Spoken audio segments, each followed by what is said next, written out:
يا مساء السعادة. النهاردة إن شاء الله هنعمل مع بعض بسبوسة زمان، بسبوسة أمي وأمك الطرية اللي شاربة الشربات من فوقيها لتحتيها تطلع معاكي مرملة.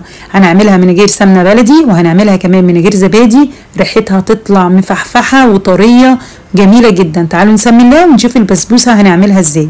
أول حاجة هنعمل الشربات، عشان لازم الشربات يكون بارد. فمعايا كوبايتين من السكر، حطيت عليهم 4 كوبايات من المية، حطيت عليهم شرايح الليمون وهرفعه على النار لمدة 10 دقايق يغلي، وبعد كده اطفي عليه واسيبه على الرخامة يبرد تماما علشان الشربات لازم يكون بارد.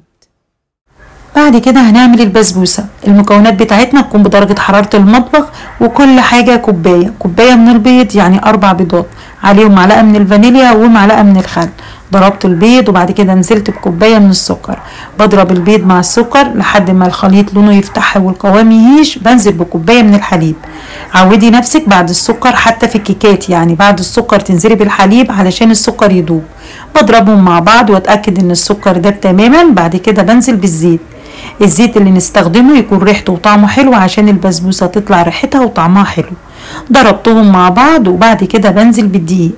معايا 1.5 كوباية من دقيق السميد ونص كوباية من الدقيق الابيض. يبقى المكونات الجافة 1.5 كوباية من دقيق السميد ونص كوباية من الدقيق الابيض ومعلقة كبيرة من البيكنج باودر. بضربهم مع بعض لمدة 2-3 كده، وهو الخليط بيكون القوام بتاعه خفيف زي ما انت شايفة كده. جبت صاج مقاس 25 في 35، بطنته بالسمنة ودقيق السميد، وبعد كده نزلت بالخليط. من عوامل نجاح البسبوسة اللي انت تسيبيها 10 دقايق كده قبل ما تدخليها الفرن علشان تختمر والمكونات كلها كده تختلط مع بعضها، وبعد كده تدخليها الفرن. هتبصي تلاقي القوام بتاعها تقل. وكده الشربات بعد ما خلص معانا سبته خالص يبرد على الرخامة زي ما قلتلك.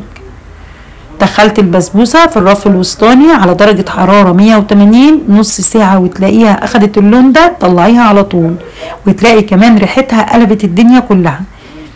بسقيها بالشربات، كمية الشربات كلها اللي احنا عملناها بنسقي بيها البسبوسة.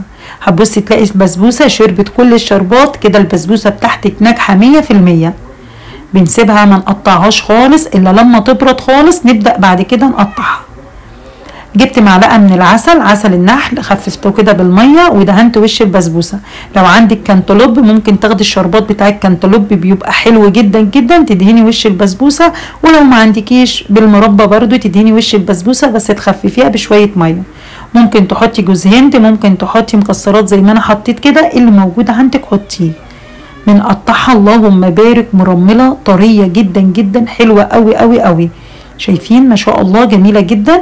قدميها مع شاي، قدميها مع عصير زي ما تحبي. الخرطة بتطلع بخرطتها جميلة ومرملة، ناجحة 100%. جربوها، انا واثقة ان شاء الله انها تعجبكم.